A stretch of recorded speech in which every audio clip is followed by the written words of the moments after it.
IT বাড়ির পক্ষ থেকে আপনাদের সবাইকে স্বাগত জানাচ্ছি আজকের বাংলা ভিডিও টিউটোরিয়াল পর্বে। আজকের পর্বে আমরা যে বিষয়টি শিখব সেটি হচ্ছে আইফ্রেমের ব্যবহার। এবং গত পর্বে আমরা ইউটিউব ভিডিও এমবেড করেছি এবং আমরা সেখানে দেখেছি যে আইফ্রেম ব্যবহার করা হয়েছিল। তো এই আইফ্রেম যে আমরা গত পর্বে ইউটিউব ভিডিওর জন্য ব্যবহার করলাম, তো আমরা তো অ্যাকচুয়ালি জানি না আইফ্রেমটা মূলত কিসের জন্য ইউজ করা হয়। সো আজকের পর্বে আমরা সেটাই শিখবো যে এই যে আমরা আইফ্রেম গত পর্বে ইউজ করেছি, এই আইফ্রেম আমরা কিভাবে ব্যবহার করতে পারি। তো গত পর্বে আপনারা দেখেছেন যে আইফ্রেম একটি ডাবল ট্যাগ, আইফ্রেম দিয়ে শুরু এবং আইফ্রেম দিয়ে শেষ। এবং এখানে আমরা এসআরসি নামক অ্যাট্রিবিউট ইউজ করব সোর্স ফাইল দেওয়ার জন্য, যে আইফ্রেমের যে সোর্স হবে সেটা।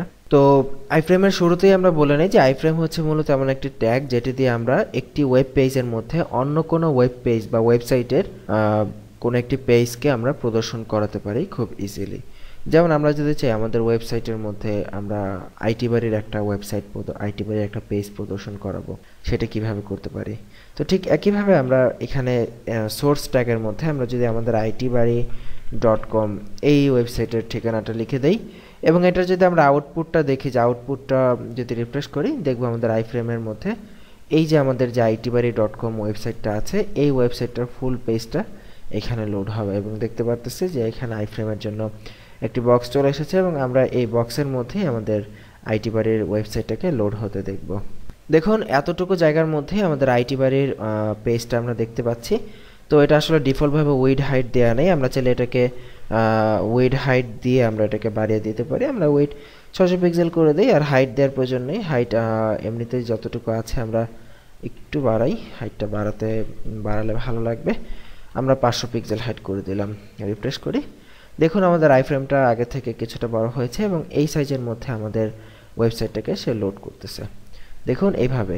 তো এইখানে আপনি শুধু আইটি বাড়ি না, আপনি অন্য যে কোনো ওয়েবসাইটও চাইলে এখানে লোড করতে পারবেন এবং এই জায়গার মধ্যে থেকে আপনি ক্লিক করে আপনার ওই ওয়েব পেজটা এখান থেকে আপনি এইভাবে সরাসরি ব্রাউজ করে নিতে পারবেন। সো এটাই কিন্তু মূলত হচ্ছে যে আইফ্রেমের বৈশিষ্ট্য, যে আইফ্রেম দিয়ে মূলত এই ধরনের কাজগুলো করা হয়। তো ঠিক একইভাবে আমরা আইফ্রেম দিয়ে ইউটিউব ভিডিও এমবেড করতে শিখেছিলাম। তো সেক্ষেত্রে আমরা ইউটিউবের ভিডিওর নিচেই দেওয়া শেয়ার অপশন থেকে আমরা ডিরেক্টলি এটা করতে পেরেছিলাম।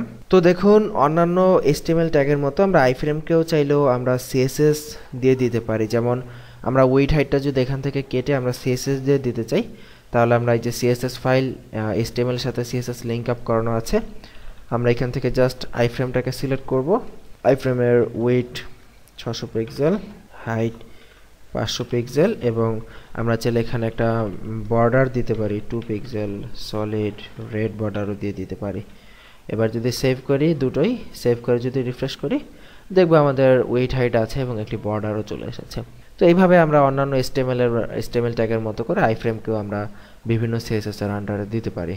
তো এই হলো মূলত আইফ্রেমের ব্যবহার। আশা করি সবাই বুঝতে পেরেছেন এবং বাসায় অবশ্যই প্র্যাকটিস করে নেবেন। ভালো থাকবেন সবাই, সুস্থ থাকবেন। আগামী পর্ব আমন্ত্রণ জানিয়ে এখানে বিদায় নিচ্ছি। আল্লাহ হাফেজ।